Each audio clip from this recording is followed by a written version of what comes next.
Hi, I'm Pete and welcome to Just a Few Acres Farm. I got a whole bunch of things happening in this video on the Farmall 856. First, we got to get it out of the shop, and that's no small feat, I'll show you. And then I've got the last batch of parts to paint, to hang up in here and paint, to make it sort of field ready without fenders and hood. And then I got to put those parts on, and we got to start the tractor up. We got to check the hydraulic pressures on the multiple control valve, the pressure on the PTO hydraulic pump and spool valve, and the engine oil pressure. We're going to run it and take it down the road. This is going to happen over a whole bunch of days. I'm going to stitch it all together into one video for you. Here's the issue with getting it out of the shop. The ceiling in my shop, I think, is 8 foot 4 inches off the floor. The tractor is almost that tall to the steering wheel and the throttle there. The door is 7 foot tall. It won't fit. Steering wheel is easy enough. Just pull this off. I took some measurements, and if I just take this throttle handle off, the rest of it will go right through the door.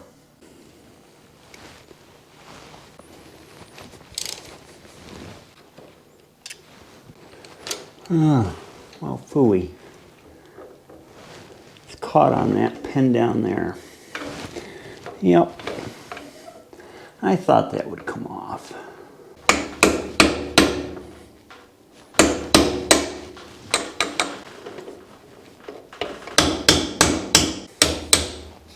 There.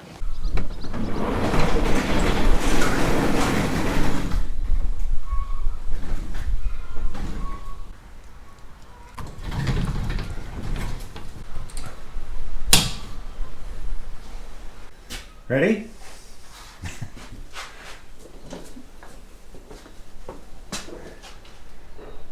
Push.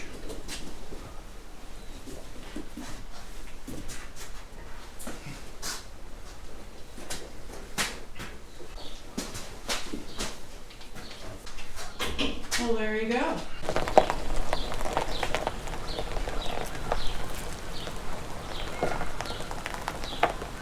I had an inch to spare.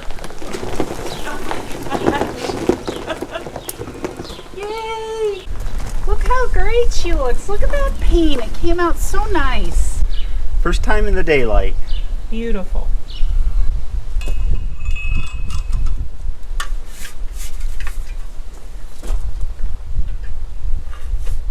Oh my gosh. It's just too much work. It's still crooked. Muffler looks fine from the front, but it's crooked. It's bent. I will put a new muffler on it, but not right now.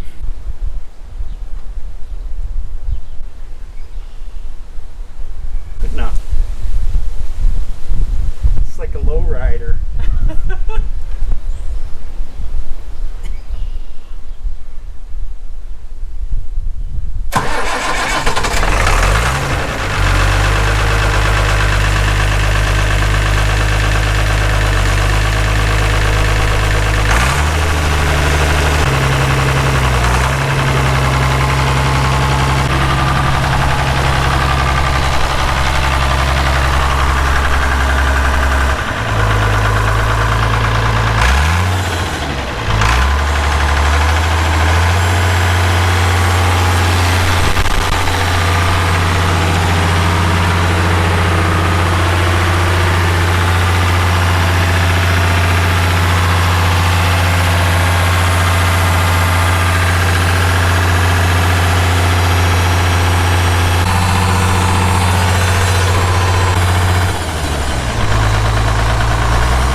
This is kind of awkward. I don't have a seat.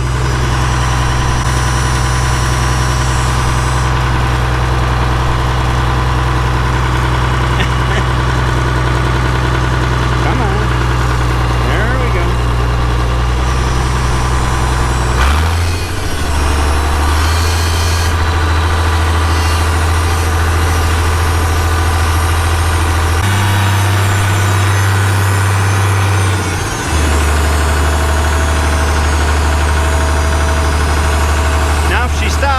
all set.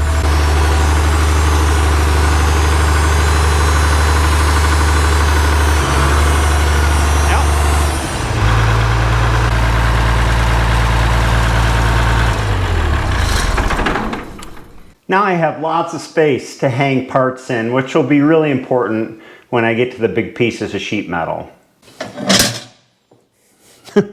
This is what I have to paint in this batch, and what I'm focusing on is getting this tractor complete enough to go out and cut and bale hay with it, which will be in the next weather window, whenever that is. It just keeps raining, but I want to be ready. We've got steps. I bought a new pair of steps, one for each side. They need to be scuffed up before they're painted. I want them to match, even though they're red now. I got the platform piece here, brake linkages, the box that the shifting levers go in, hydraulic valve, the remote levers here, brake pedals, the drawbar.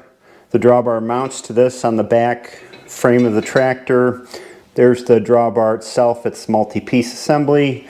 This is where the drawbar mounts up underneath the bull gears of the tractor, up underneath the differential, and then that's to do with it too. And this is the PTO linkage here.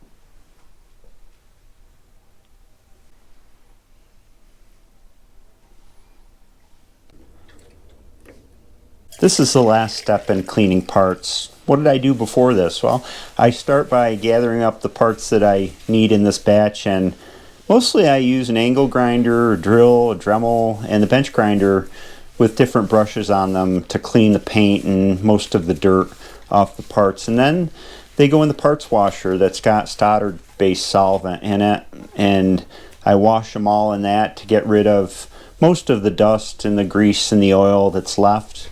And then this step where I hung the parts and I've masked off the areas that I don't want to be painted, and I do a final clean with a wax and grease remover that I got from the paint store. This is PPG Omni epoxy primer.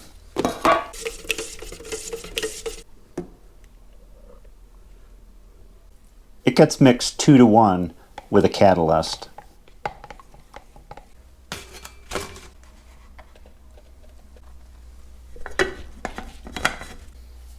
It has a 15-minute induction period for the components to combine. It's a good time for a coffee break.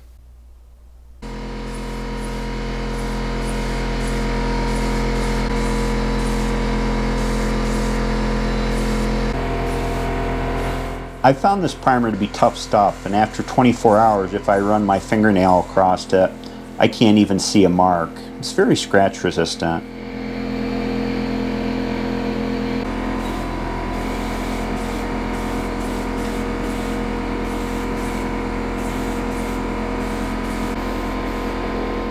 Everything gets one coat of this primer, all surfaces, and it dries to recoat within about a half hour, so I can start painting pretty quick after I get done with primer.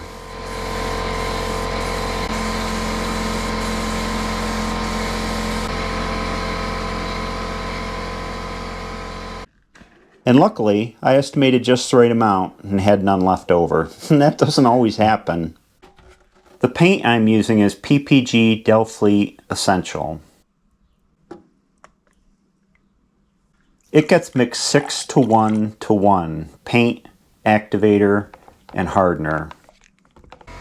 Small irregular parts are tough, and that's pretty much what a tractor is. You have to cover all the surfaces from all the angles without putting too much paint on and having it run.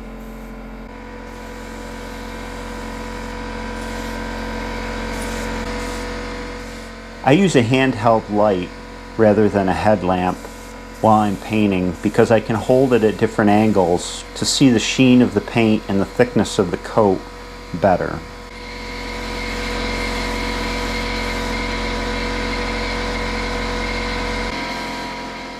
I do a very careful first coat and then more of a general spray for the second coat without worrying so much about all the nooks and crannies.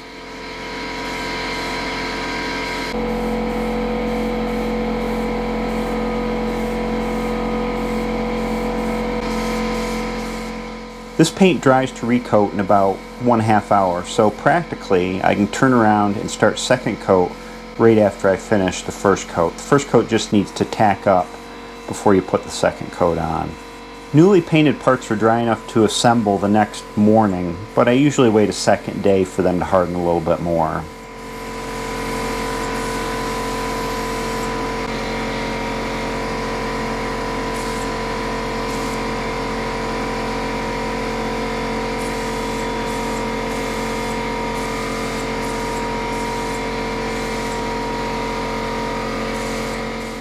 For this run of parts, I had to mix 2 smaller batches after the first batch of paint to have enough to finish.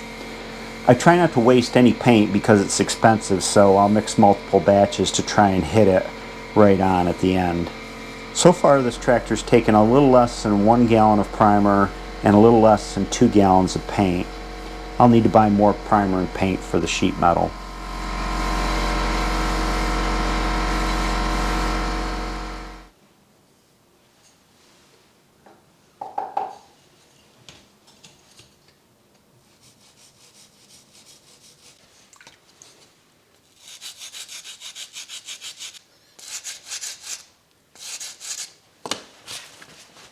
These are sanding sticks meant for clock repair for polishing pivots.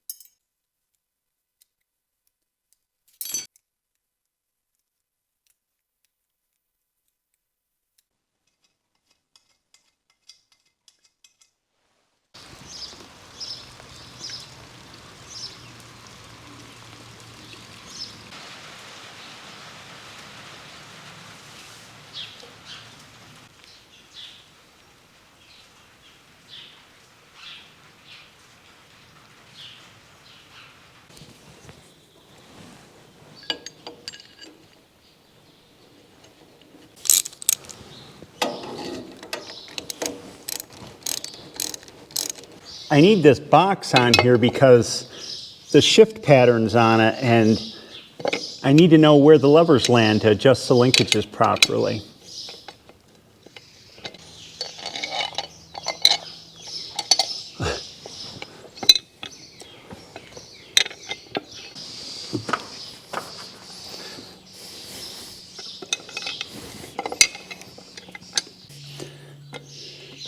I'm beginning to think I don't like you very much.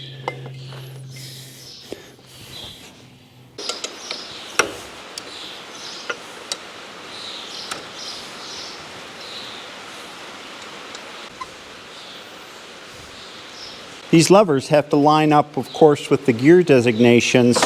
This lever only comes up to here and goes all the way down and hits the cover, and let's see what the range lever does. For this range lever, it appears that the travel's a little bit too long on both ends, so if I shorten this linkage, it should reduce travel on both ends. There's 2 areas that you can adjust these. Of course, down on top of the transmission, there's another adjustable linkage, but I think it's more appropriate to do this one up here for this particular lever. Try a couple spins. Guess got to put the nut back on. Just tighten things up.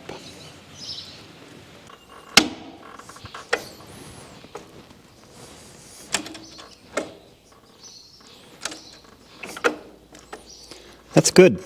It travels without hitting the plate here on either end. The speed control lever has a similar thing here, and so if I shorten that, I think I can help with that action. Actually, I forgot on this one, you can turn this. It's reverse threaded on one side, so that's lengthening. I can shorten it just like that. So you can get a convenient hole in the middle of it, so you can stick something in there to hold it.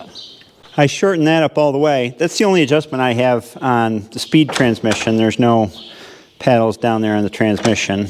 I don't know what I was thinking, but that's pretty good. And to finish up with the shifters, I can put the cotter pins in these pins. I left them out until everything was adjusted.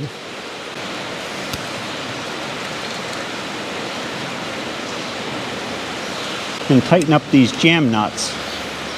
And we'll be all set with that part.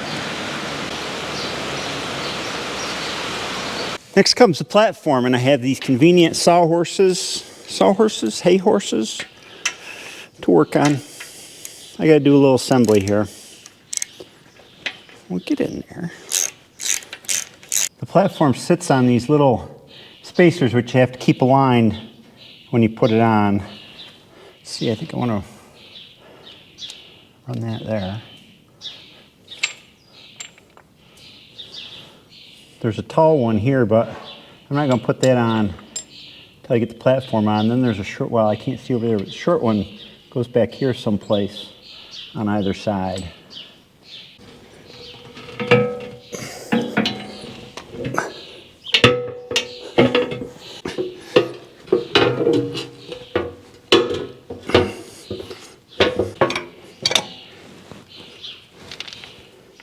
Oops.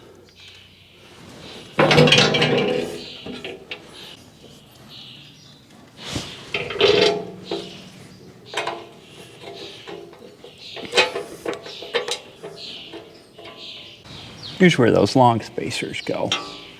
Right on top of the brake drums.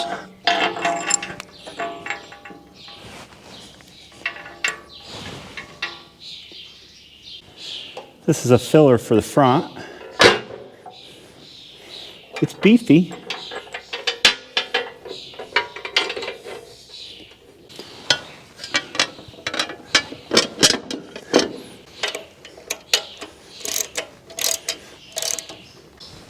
The ether button went here, but the tractor was missing the rest of its ether system. And I don't care to install it. So I put a blank in here, blank off. Well, I guess you weren't happy about that statement, were you? Now that I have the platform on, I can adjust the clutch pedal. And I did a little preliminary adjust it before the platform was on, but I'm way off. So this clutch booster, clutch assist needs to be adjusted to get the relationship right. I think to make things a little easier, I'll pull this boot off the back here so I don't have to mess around with it. I can see when everything's seated correctly. Get in there. There we go. The clutch booster is sitting behind this plate. It's a cylinder in here. And the way you adjust it is on the front side, on the side that goes out to the clutch throwout. And there's a set of jam nuts in here that you got to loosen up to change the length of the rod. It's not the easiest procedure. Things are hard to get at.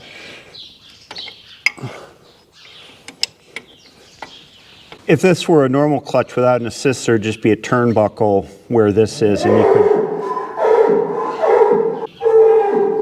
Hi, Titus. There would be a turnbuckle there that you could just adjust. It's a little bit more complicated. I think I got to adjust this back end too,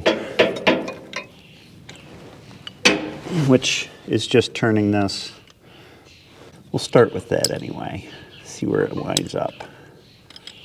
All right, I got this at the right length, such that this pin will slide in. Maybe.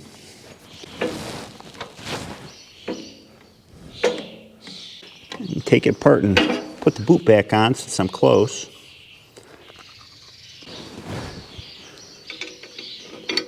Okay. Back up in here we have a return spring to hold the clutch pedal tight to the platform.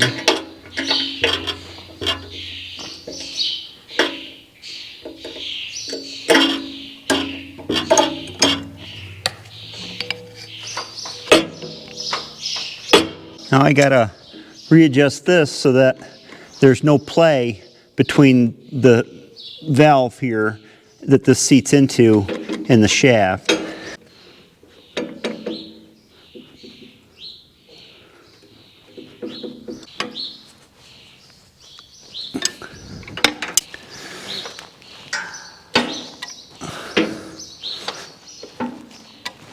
Now the free play on this pedal should be 11/16, which means, see how easy it is? And then I hit resistance right there.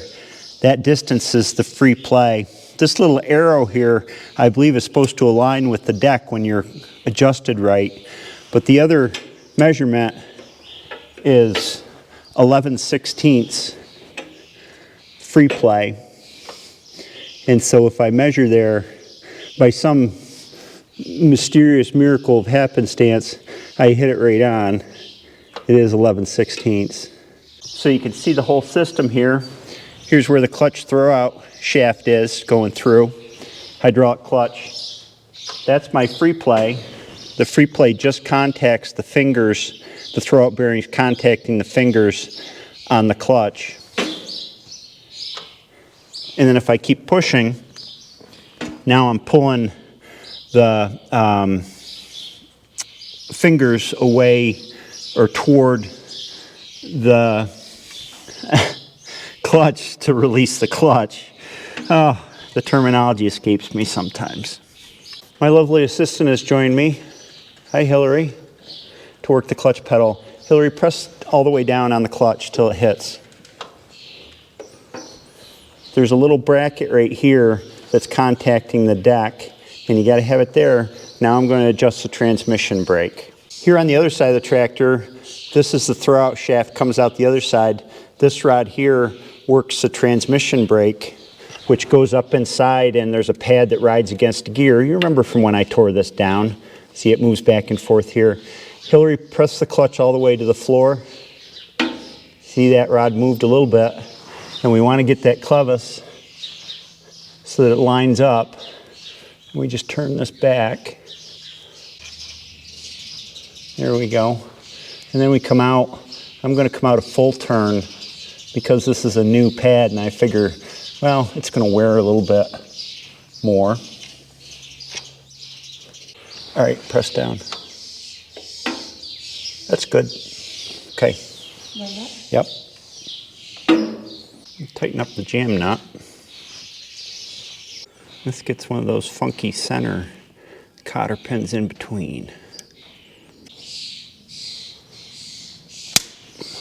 Now here back on the clutch shaft side of the tractor, this shaft here that comes off the clutch actuates the dump valve, which dumps pressure to the torque amplifier to allow the gears to roll a little bit so you can shift easier. And this needs to be adjusted. Back under this cover is a rocker that pushes a plunger in the MCV to get it to dump pressure. Boy, that pin is awful loose. I probably should have fixed that, but we're gonna leave it the way it is now. Hillary, could you push all the way down on the clutch? Yeah. We started 1 1/4 inches. Okay, press the pedal down. And we ended 1 7/8 inches.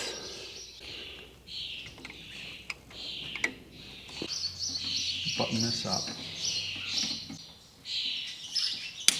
And finally, the cotter pin on the clutch shaft. I have an old video using a different method to adjust all these, and it's the method in the video is a lot easier than this. I'm just trying to get them in the ballpark. This kind of stuff is really important for the feel of the shifting when you're running the tractor, to get all these things arranged properly, and I'll probably go back through and fine adjust them after I've used the tractor a little bit. Continuing on the clutch side, here's the clutch pedal. I need to assemble the clutch safety starting switch. Gets this bracket, and then the switch.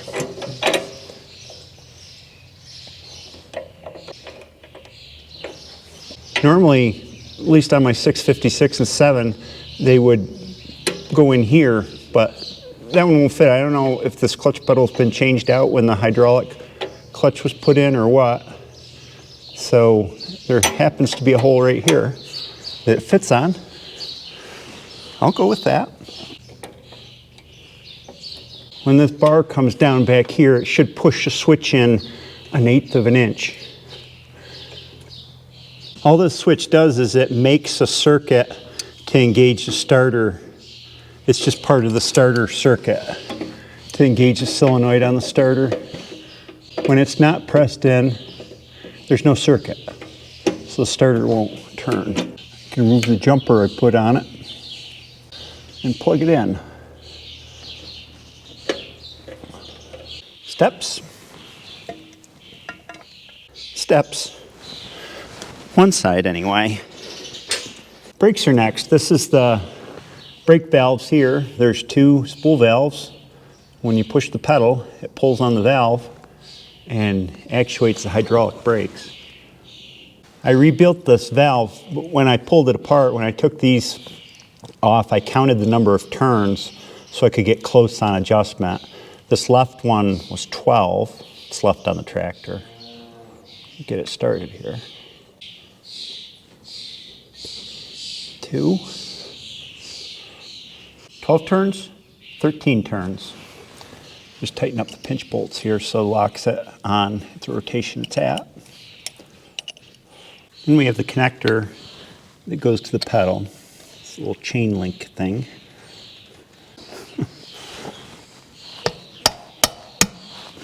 There.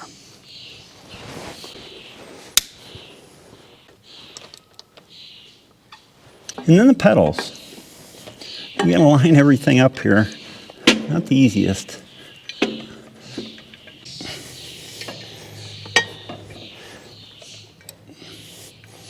This is the pivot pin that they ride on. We gotta line everything up.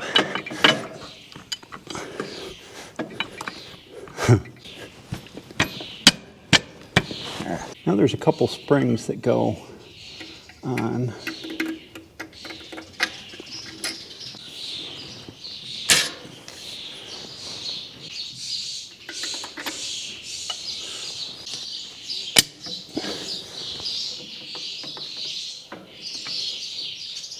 Since these brakes are hydraulic, they need to be bled.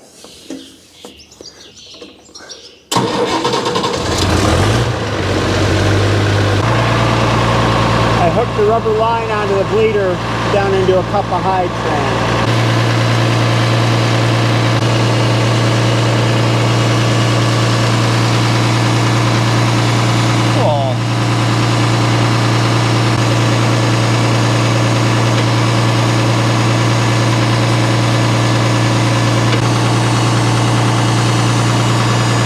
Left brake.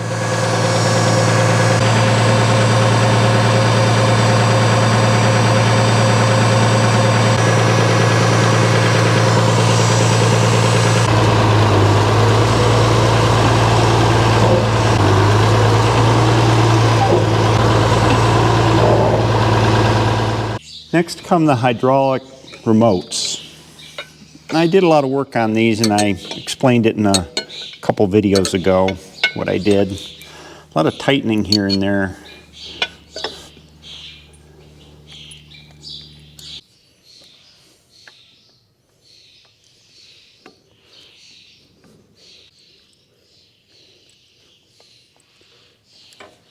Paint's causing a little friction on that pin, but that's okay because I want it to be tight.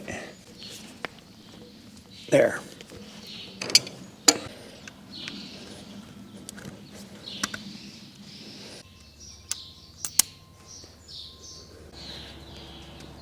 I shim this out just as tight as I can get it with bushing washers so it doesn't have any play in it.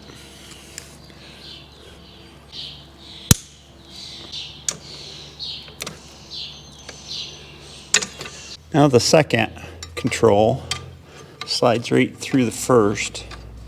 It's tight through the bushing. That's what I want.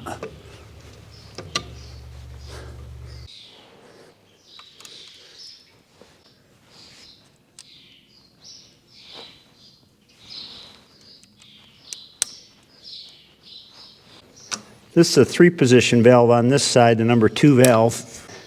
Up, neutral, down. 4 positions on this one, up, neutral, down, float.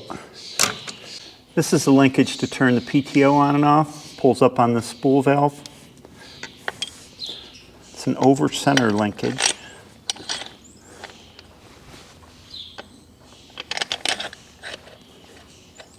This is the lever that you work to turn it off and on. You're going to put this in.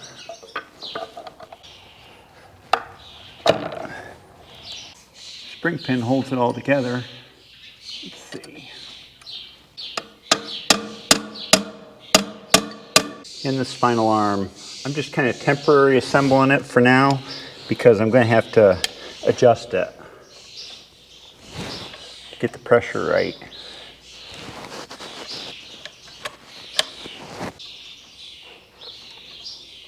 Over center. I need to set the pressure on this PTO unit. It's hydraulically driven, engaged. It has a shaft running to it back out of the transmission, but the clutches are hydraulic.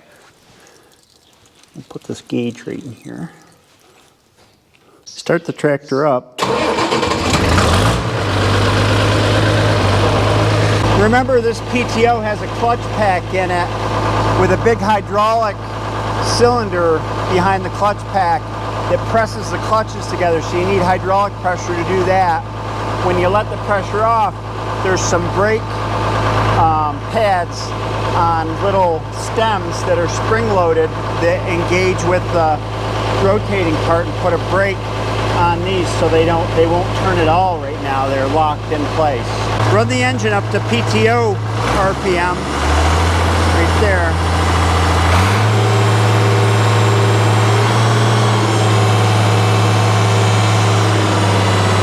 First we check bumper pressure. We pull up on this spool until it engages the set of springs that are inside. See how loose it is here at the beginning of its travel? Bring it up, and there, when the springs start to contact, getting 25, 20, 25. Then all the way up, I'm getting 80.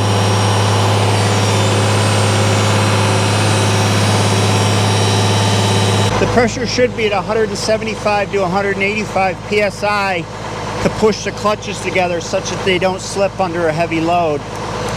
Now I got to get this apart. And this top on the valve stem, see, is on threads. So I can turn it into the threads more. Well, it's sinking. I can do that.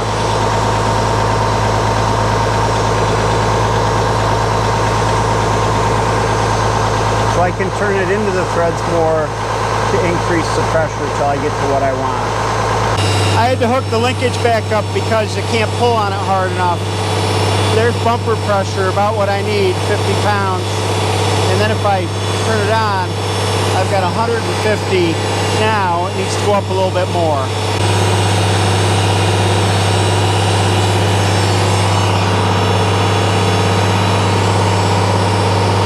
I think I'm going to call this good enough.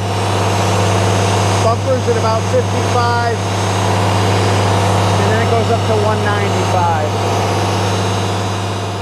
I counted the turns to take the top off so I can duplicate it. I got to put this boot on here over the valve. You know, we all voted and we decided you're kind of a pain. Yep. Just get on there. There's supposed to be a set screw right here, and 656 was the same way. They get vibrated out, wallered out, threads are gone. I suppose I could make a new set screw, but I'm just going to put some blue Loctite on this to hold it in place. I'm checking it again. Really, this is the best way to do it. Stick something in here and turn this part, and you can fine adjust it.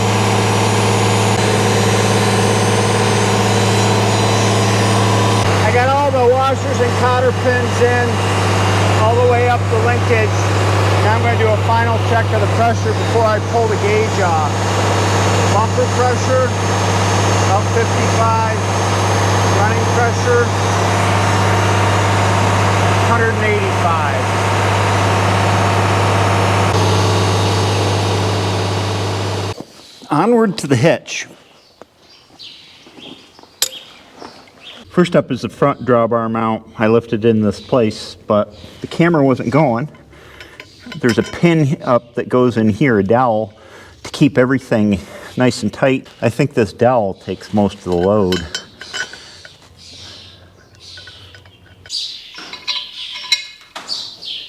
And then this doohickey bracket.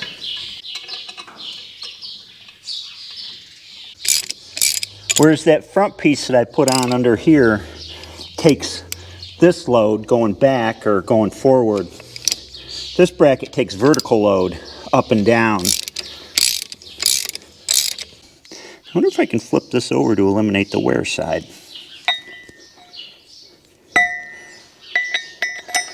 I think that'll work.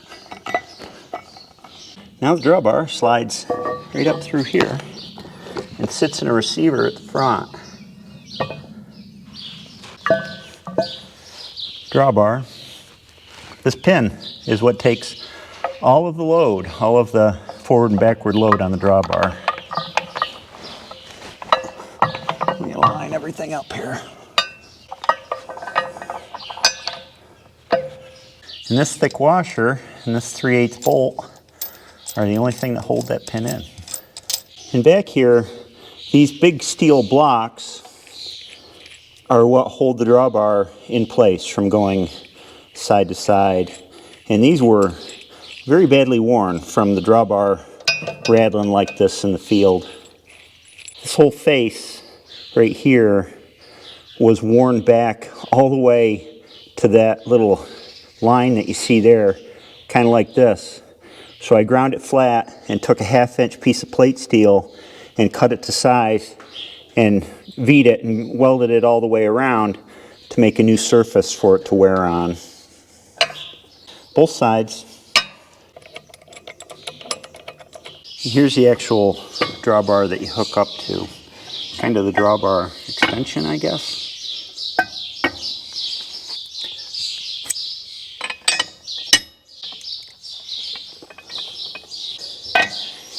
And I think you want some kind of wiggle in here so when you're hitching up things you can, you know, have some movement. You don't have to hit everything right on exactly.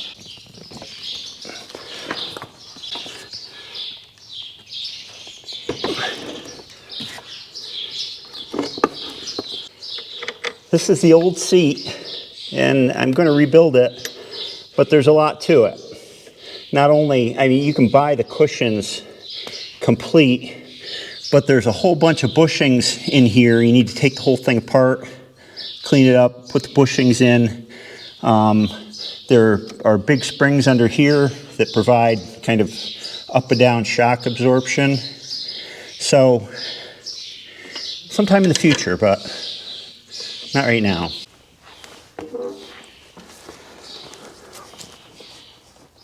Still comfortable.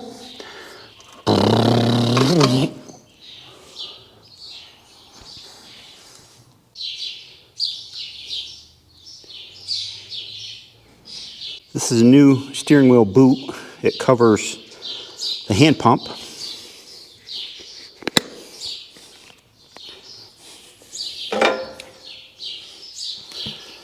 And a new steering wheel. I eyeballed this with the wheels straight, but I'm not gonna button it up until I drive it and figure out where it settles in driving straight. Because I want this spoke to be straight up when it's straight. Next I'm going to do some testing, hook up some gauges, and we'll run it down the road and get it all nice and warm and see what we have. What I removed here is the switch, the low oil pressure switch, and I'm hooking in an oil pressure gauge for the engine oil. It seemed to be the easiest place to grab it from. I'm also going to check the pressures on the multiple control valve This is the switch for transmission pressure. It comes on, the light comes on when the dump valve is actuated. Hopefully that's the only time it comes on. It's a low pressure situation. And I'm hooking into here a 60 psi max gauge. And then here at the pressure relief valve in the MCV, I'm removing this fitting. I disconnected the supply to the clutch assist, which runs off here, and kind of cobbled up a plug in it. And I'm going to connect my other gauge at this.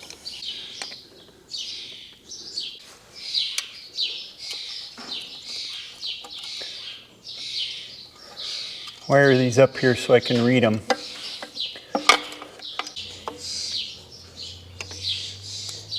The reason I hooked up these gauges is because they'll tell me if the MCV, the multiple control valve, the torque amplifier, the brakes, and the steering are working all right based on the pressures that I read off of them. And I'm also going to take cold and hot engine oil pressure gauge, and that'll tell me something about the health of the engine.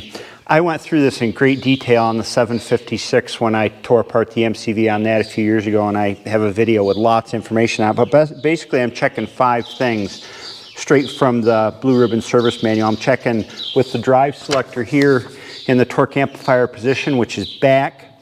I'm checking about it when I move the lever ahead, and this plunger here that the TA actuates is just above where the snap ring is, and that'll be the low pressure setting in the travel. I'm checking with it in all the way in direct drive, all the way forward like this.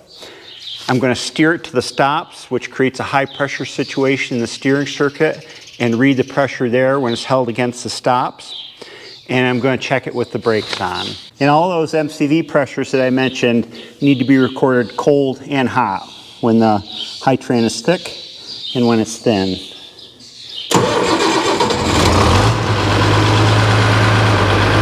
At 1,000 RPMs.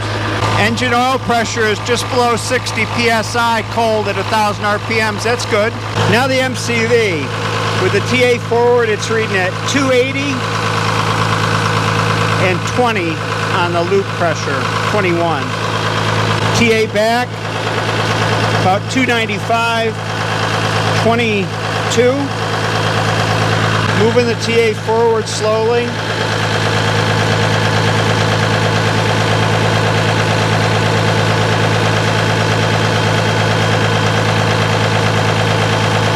Lowest reading is 280 and 22.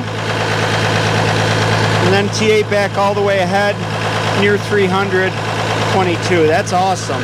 Steering to the stops. You're going to have to tell me the pressure because I can't see the gauges from up here. Other stop. And the brakes.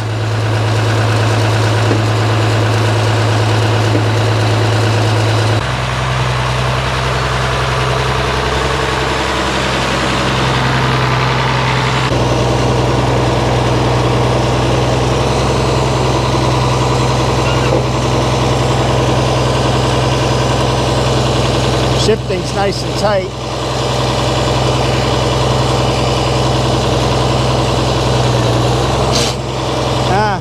I'm going to have to readjust this. I can't get it into high without hitting the cover. I guess that's going to require some attention. It's pretty boring going so slow.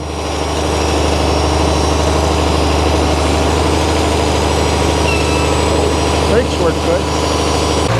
I'll take this cover off, and that way I can shift it into high, adjust it later. Now we're off to the races. TA back, high range, 4th gear.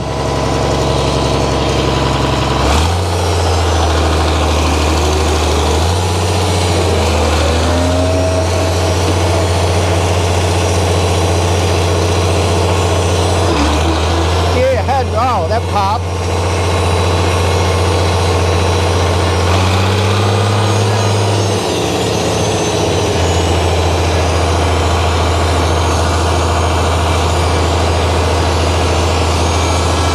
get that temperature gauge up to the middle if I can. Boiling's marked on it.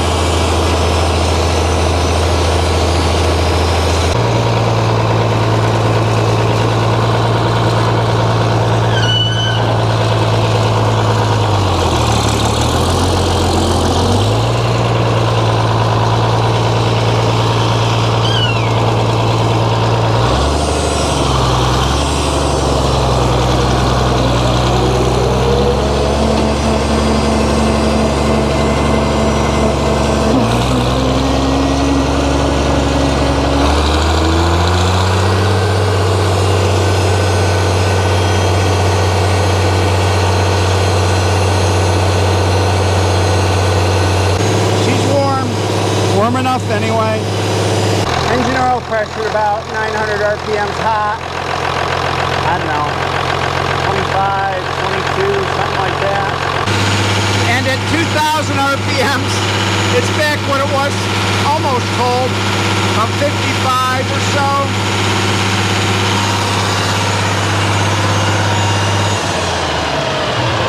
MCV pressures, TA back. Moving TA ahead.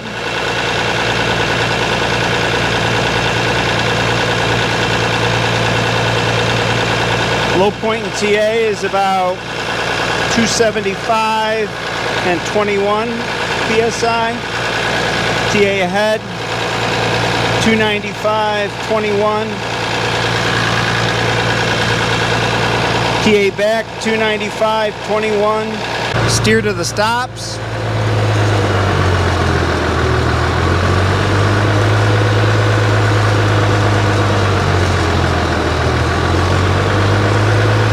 And brakes.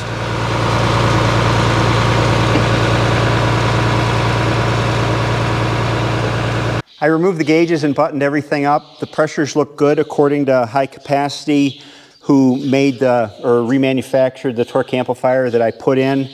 That high gauge that I was using off of the relief valve down there, or the pressure regulating valve down at the bottom, that should be between 250 and 300 PSI with lever both forward and back like this. And I think I was in the high 200s, approaching 300 PSI, so that's good. The lube regulator circuit down here, the lower gauge that I had that only went up to 60 PSI, that should read between 15 and 28 PSI, and I was at 22 PSI. I didn't see a big difference between cold and warm readings, which is a good thing. That means I'm not seeing leakage anywhere. In conclusion, I guess, a few fun things. I got the steering wheel adjusted as best I could and fixed the shifting so that it'll go into high range now with the plate on. I can put this cover on. Didn't even need the hammer. Beautiful. This is the style it had on it originally. Got to have knobs on the gear shift levers.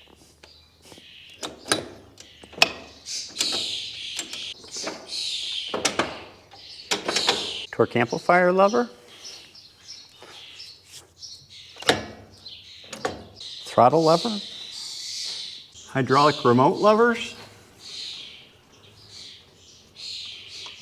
And PTO lever.